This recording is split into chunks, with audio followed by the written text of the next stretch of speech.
असम सरकार के कैबिनेट फैसला जो लिया गया है, मुस्लिम जो शादी और तलाक का जो कानून था उसको जो असम सरकार के कैबिनेट ने जो खारिज कर दिया गया है, बैन रिपील कर दिया गया है, उसके बाद से गुवाहाटी के जो सबसे पुराने स्वाधीनता के बाद का जो एक काजी खाना था वो एक वीरान खंडर बनने जा रहा है। यहाँ पर हर रोज़ 50 से 100 शादियाँ होती थी, लोगों की जमावड़ा लगा रहता था, परंतु यहाँ पर अभी खाली खाली देखा जा रहा है। हमारे वीडियो जर्नलिस्ट दिखाएंगे कि किस तरह से ये सबसे पुराना गुवाहाटी का काजी खाना जो सरकारी काजी खाना है वो अभी वीरान हालात में है। यहाँ पर जो लोगों का जमावड़ा लगा रहता था वो जमावड़ा अभी नहीं देखा जा रहा है, सुनसान हालात में अभी काजी खाना देखा जा रहा है। यहाँ पर जो काजी थे, जो सदर काजी गुवाहाटी के मौलाना फ़खरुद्दीन जो कासिमी थे,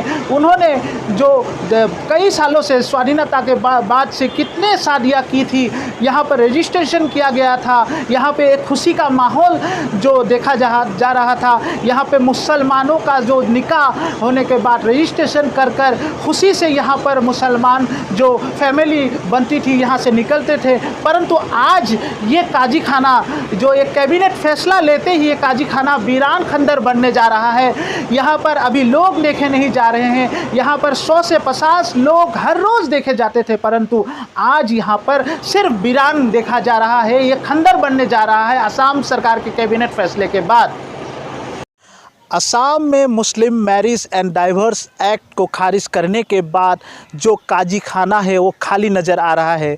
हम लोग असम के गुवाहाटी के जो सदर काजी है मौलाना फ़खरुद्दीन अहमद कासमी से बातचीत करने जा रहे हैं। उनका क्या कहना है इस पूरे मामले पे। जैसे कि असम सरकार का जो कैबिनेट का ये फैसला लिया गया है, उसके बाद आप क्या कहना चाहते हैं इसमें। कैबिनेट का जो फैसला है हमें बिल्कुल मालूम नहीं था। अचानक हमने रात 10 बजे सुना कि कैबिनेट ने ये फैसला लिया है। लेकिन ये काजी एक्ट जो है बहुत पुराना है, 1857, 1757, उसके बाद 1880 का वो जो एक्ट है वो अभी भी है, वो सेंट्रल एक्ट है। उसके बाद 1935 एक्ट के मुताबिक चल रहा था मुस्लिम मैरिजेस एंड डाइवर्स रजिस्ट्रेशन। लेकिन सुप्रीम कोर्ट ने 2006 अर्थात 6 साल में उसके बाद कहा कि ये कंपलसरी करना चाहिए, लेकिन वो नहीं किया था असम गवर्नमेंट ने, पूरे स्टेट ने, हिंदुस्तान के लिए था। तो आखिर में 2007 में फिर सुप्रीम कोर्ट ने वर्डिक्ट दे दिया है क्यों इसको कंपलसरी नहीं करना चाहिए पूरा स्टेट में, हिंदुस्तान में। फिर आखिर में 2010 सन में कैबिनेट ने और असम सरकार असेंबली ने पास करके उसको मैंडेटरी किया है, कंपलसरी किया है 2010 सन में, और उसको रजिस्ट्रेशन को कंपलसरी कर दिया। तो इसी के मातहत जो है ये ऑफिस चल रहा था, लोगों को बहुत उपकार फ़ायदा हो रहा था। गरीब लोग ज़्यादा आते थे, उम्मीदें लेकर के आते थे। और सरकारी काजी जो है एक गाइडलाइन के मुताबिक, आसाम गाइडलाइन के मुताबिक चलते हैं। कोई सरकारी काजी माइनर शादी नहीं कराता, 18 साल के नीचे और 21 साल से नीचे लड़के को कोई शादी नहीं होता। इसलिए हम आधार कार्ड तलाश करते हैं, या तो एडमिट कार्ड, वोटर कार्ड, या अगर कोई कागजात नहीं होगा हम कभी भी नहीं करते, पहले भी नहीं किया, बीच में भी, आगे भी हम नहीं करेंगे। एक बात आइए, एक में माइनर का वो गार्जियन अगर शादी दे दे, इसको अमेंडमेंट कर सकता है, उसने बहुत बार अमेंडमेंट इस एक्ट को हुआ है। तो इसलिए हम सरकार से मांग करते हैं, ये हमारे चीफ मिनिस्टर है, हमारी सरकार है, वो बड़े विज्ञ आदमी है, ज्ञानी आदमी है, हम तो तारीफ़ भी करते हैं। इसलिए समझेंगे कि उसको इस एक्ट को थोड़ा सा मॉडिफाई, इसको जो है क्या करते हैं, उसको ये जो है अमेंडमेंट करेंगे और ये एक्ट को बाकी रखा जाए। खारिज नहीं करना चाहिए, लोगों को बड़ा नुकसान होगा। जैसे कि अभी खारिज हो गया है, आप लोगों को कुछ मुआवजा या कुछ दिया जाएगा या नहीं कहाँ पे काम नहीं, ये तो सरकारी काजी जो है ऑथराइज पर्सन है, सरकार की तरफ से एक लाइसेंस है, वो नौकरी नहीं है, एक लाइसेंस है जिसको एक मतलब ये खिदमत है। एक लोगों के लिए एक खिदमत है, इसलिए सरकार की तरफ से भी कोई तनख्वाह एक पैसा भी नहीं मिलता है। वो सिर्फ सरकार की वो सरकारी जो एक प्रेस है उसी से खाता वगैरह देते हैं और कुछ नहीं है, ना कोई घर है ना कोई डेस्क बेंच है, कोई किसी को कुछ भी नहीं मिलता है। जो मिलता है हमारे पुरोहित करने से जो मिलता है वही है। तो ये जो इल्ज़ाम लगाते हैं कि बाल विवाह करवाते हैं, ये क्या है?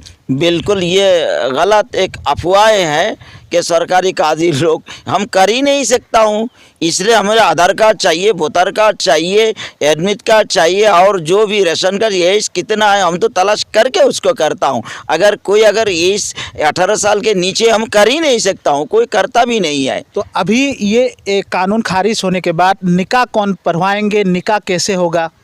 यह तो हमें मालूम नहीं। अभी तो सरकार जो कह रहे कोर्ट में तो हमारा निकाह भी नहीं होता है, इसलिए कि वहाँ महर नहीं होता है, वहाँ शराइत नहीं होता है और औरतों के शराइत होती है, जैसे तो कोई उनको अन्याय भी नहीं करेंगे, मारपीट भी नहीं करेंगे, 6 महीने के अगर अलग नहीं रहना, ये तो इसमें शराइत बहुत सारे फ़ायदेमंद शराइत और इसके मुआफिक जो है औरतों के लिए वहाँ लिखा हुआ रहता है।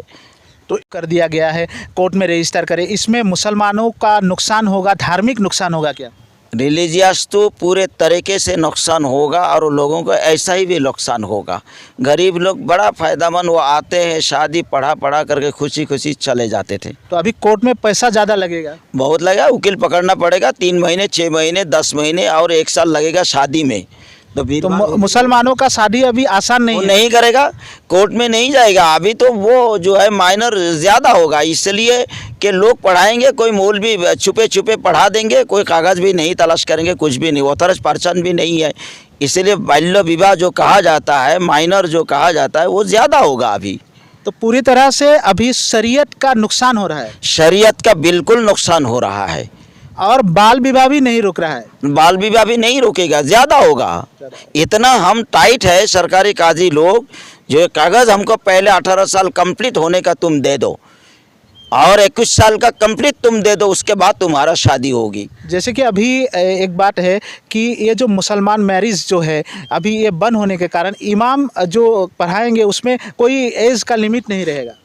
इमाम को तो पता ही भी नहीं चलेगा, इसलिए वो ऑथराइज्ड पर्सन भी नहीं है, निकाह कैसे पढ़ाएगा ऑथराइज्ड पर्सन? हम सरकार की तरह ऑथराइज्ड पर्सन होने के बाद भी हम कर नहीं सक रहा हूँ। ये जो साधारण जो है आम जनाब है वो कैसे क्या करेगा? कुछ कागज़ भी पता भी नहीं, माइनर ज़्यादा होगा। और दुआ भी नहीं रहेगा इसमें? दुआ भी नहीं रहेगा, कुछ भी नहीं रहेगा इसका। जैसे कि अभी हमने जो मौलाना जी से साफ तौर से बातचीत की है, उन्होंने साफ तौर से कहा है कि अभी जो फ़िलहाल जो ये जो निकाह और जो तलाक़ का जो कानून बैन कर दिया गया है, उसके बाद ख़ास तौर से अभी ज़्यादातर बाल विवाह हो सकती है, क्योंकि यहाँ पर काजी जो ऑथराइज्ड पर्सन था उन्होंने तो साफ तौर से तरह तरह के डॉक्यूमेंट्स लेते थे, डॉक्यूमेंट्स लेने के बाद ही निकाह करवाते थे। परंतु अभी कहाँ निकाह होगा? कोई छोटा मोटा इमाम करेंगे, जो ऑथराइज्ड पर्सन नहीं है। उन्होंने कहा है कि साफ तौर से अभी बाल विवाह ज़्यादा हो सकता है और उन्होंने सरकार को भी कहा है कि इसको अमेंडमेंट करे, ना कि इस कानून को खारिज किया जाए और संपूर्ण रूप से जो एक खास दुआ रहती है, अल्लाह का रहमत रहता है, जो मुस्लिम शादी में काजी जब करवाते हैं, जब अगर नहीं होता है तो इसमें बहुत सारा मुसलमानों का नुकसान होगा।